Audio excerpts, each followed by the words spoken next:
Yo, watching this screaming fish here, people, once again for yet another movie review, and today it's time to review the Ratchet Clank movie.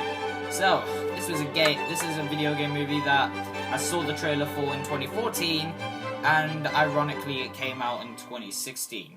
Bit weird how they released a trailer in 2014, but it came out in 2016 anyway. So, I saw it yesterday. And, today I'm going to give you my thoughts on the Ratchet Clank movie. So without further ado, let's get on to it. So, Ratchet is the last of his kind, of foolhardy longbacks who grew up without a family. Clank is a pint-sized robot with more brains than brawn. After stumbling upon a weapon that can destroy entire planets, they join forces with a team of do-gooders known as the Galactic Rangers. Together they must stop the evil alien Chairman Drek from utilizing this dangerous technology. Along the way, Ratchet and Clank learn valuable lessons about heroism, friendship, and discovering one's own identity. So, the good. There's quite a bit of it. First off, the voice cast is amazing. We've got James Arnold Taylor, who played Obi-Wan in the Star Wars: The Clone Wars TV show, who is and always has been Ratchet in all the other games, who, in my opinion, is still a great character. In fact, Ratchet is a great character in the movie just as well as he is in the games. He's just as likable as he is in the games. I've said that already. And the same could be said for Clank, once again voiced by David Kaye, who, just like Ratchet, is very likable and is a very funny character. In fact, seeing characters like Captain Quark and Dr. Nefarious in the big screen was amazing because it was the same voice actors from the game, and it was staying true to the games. The entire voice cast really did give it their all. And even if they're only in it for a few minutes. I'll also say that this is one of the very few video game movies that stays true to the games. It actually stays true to the universe. For example, the voice cast and classic characters and the slapstick humor you'd expect from a Ratchet and Clank movie, and the animation may not be great, but it still looks good and didn't bother me at all, because that's kind of what you'd expect from a Ratchet and Clank movie. Yeah. Not to mention all the amazing Easter eggs and references to the games were brilliantly crafted, even at times funny, and there are some really hilarious movie references that I won't spoil here. However, did I have issues with it? Yes. Yes, I did. First off, Ratchet's origin story isn't that well developed. It's briefly mentioned in the movie, but never really mentioned again throughout the movie.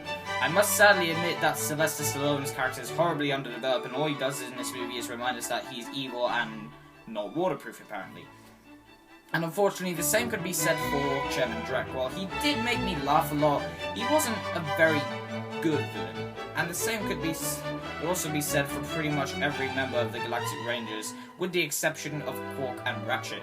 There are also a lot of moments in the movie where it feels like you're watching an overly long video game cutscene, and that is due to the absence of all the gun-toting action we've all come to love from all the games. There are 3 action sequences that are, I'm not gonna lie, pretty entertaining and pretty cool to watch, but they're not like the best I've seen. Not to mention, a lot of the old and iconic or new weapons don't show up. Yeah, we got the combustor, but that was the only weapon that showed up more than twice out of all the others. All the others are just there to either be used once or just to be there and not used at all.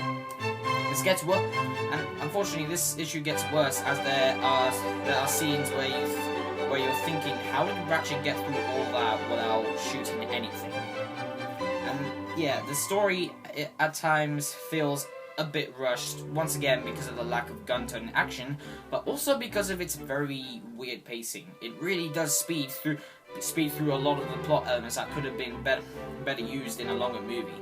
And speaking of plot elements, there are a lot of plot elements that feel like they were stripped from Star Wars. For example, Ratchet being a normal guy who's destined for glory and just so happens to live on a desert planet sounds very Luke Skywalker-ish, and so on. In fact, an entire third of the movie, to me, pretty much felt like it came out of Star Wars.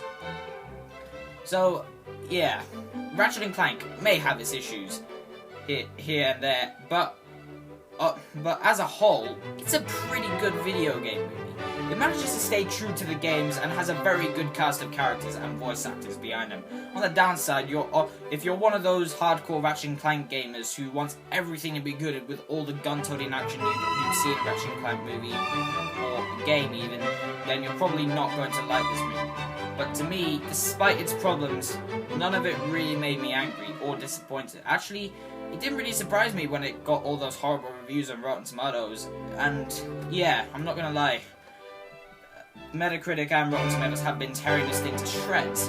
Though, to me, there's nothing really to get angry about. And I was kind of expecting it. And I kind of knew what I was going into. And yeah, overall, it is one of the best video game movies I've seen. Mainly because it's at least faithful and true to the games. So, though, yeah, I'm not gonna lie, I am sort of still in the middle, but overall, it was okay. It was okay, and with that, it gets a 5 out of 10 from me. So, guys, thank you for watching my Ratchet & Clank movie review. Do hope you enjoyed it, and I will indeed see you in the next video I do. Don't get me wrong, this movie, to me, is good on its own. If you look past all the issues, then you got yourself a great movie. I mean, my heart loved it, my mind not so much, but yeah, I am a fan of the games, and yeah, I was sort of expecting this. So, thank you for watching.